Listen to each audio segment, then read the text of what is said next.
I kind of feel like my hair is supposed to be like this for hairbrain scheme. So welcome all of you on YouTube. I mean, not YouTube, sorry, Ustream.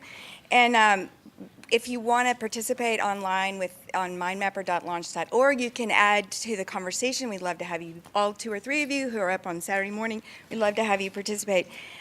We are really eager to hear our Day 2 innovators. They've been prepping and shaking in their boots for today. And our Day 1 innovators, I know you can sit back and relax, but after speaking to a few of you last night, like Felix and Mark, your heads are just about to explode. So I hope you had a little bit of time to, let it process overnight. And the thing is, that's normal. With all the feedback that you were given, it's normal for you to feel overwhelmed, maybe depressed, maybe in a crisis of faith. Am I in the right business? And that's exactly what we kind of want you to feel, because that's the innovator journey.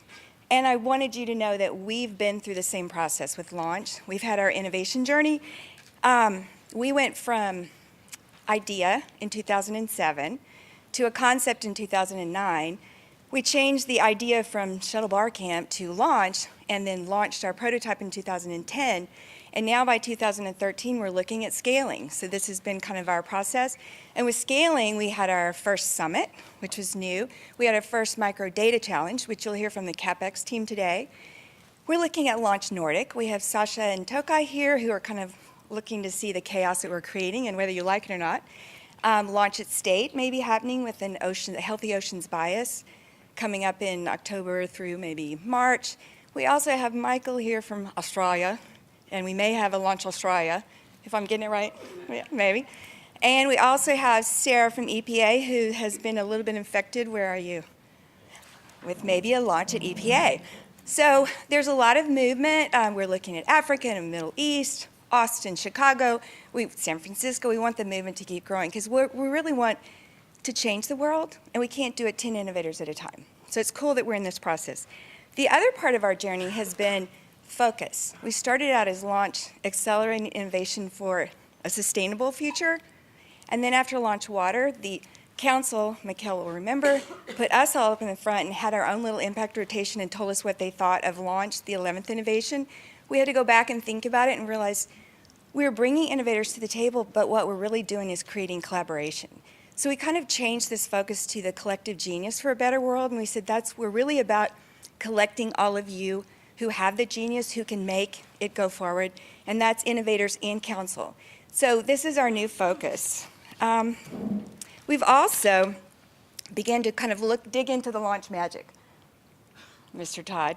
So what is that launch magic? And we realized that it is the generosity of spirit. That's the one thing that keeps coming back, and everyone tells us after every launch, they're just amazed by the generosity. People are here to help the innovators go forward and to help each other. And it's this kind of amazing thing that it's hard to put your hands on. So we started a valuation study to look at what is the value of innovation, what's the value of collaboration, what's the value of this launch generosity of spirit. You'll hear from Carrie later about that, and we have our first study is now online, and I think you'll have a printed copy today, maybe? Yeah. And then we also kicked off after the Launch Summit during John, I think wherever you are, we had in one of the impact rotations or the little sessions, the financial session, we kind of talked about, how can you leverage, bringing people together, and we really solidified this idea of the collective genius generosity bank. We'd been talking about it, but after the summit, we jumped back in and tried to put this thing together, so you'll hear from Rachel about that later, and you'll have an opportunity to be part of our kind of investment bank that with your time and talents later.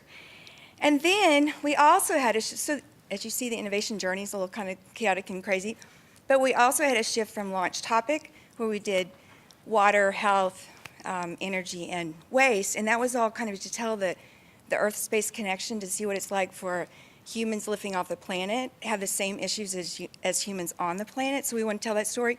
But with Santiago coming onto the team, with his incredible energy, we shifted from topic to topic to the material system. So now with the system 7-year focus through 2020, it gives us this time to breathe and to begin to say, we don't have to just look at innovations that go to scale, but we can scale back and say, what are the concepts and what are the early technologies that have time to breathe in the 7 years? And so that's what you're seeing in this launch systems. Our first one is to say we have a greater range of innovations.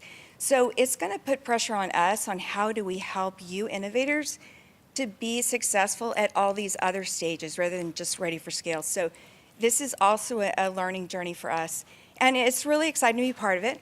I also have the great pleasure to introduce someone who's been through his own innovator journey. It's our entrepreneurial spacewalker, Ron Guerin, who's going to tell you about his off-planet experience and how it kind of changed his worldview or universal view. So, Ron?